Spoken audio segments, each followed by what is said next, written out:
Okay, so what you should have now, after having worked through those 4 steps, is that you have got your um,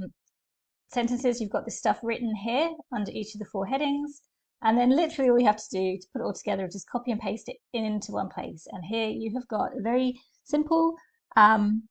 sales post for your offer, but that has got all the key elements you need to make sure that it's really clear, that it's talking to the right person for your offer, and that they understand that it's for them and what it is that they get from working with you. I highly encourage you to take this, post it to your social media, and see if your audience reaches out as a result. And I would love to hear any stories, any feedback that you've got about this, about whether it worked for you, or even if it didn't, that's fine, because it might be that you need some tweak with your messaging. But when assuming you do get the messaging right and you're clear on who it's for,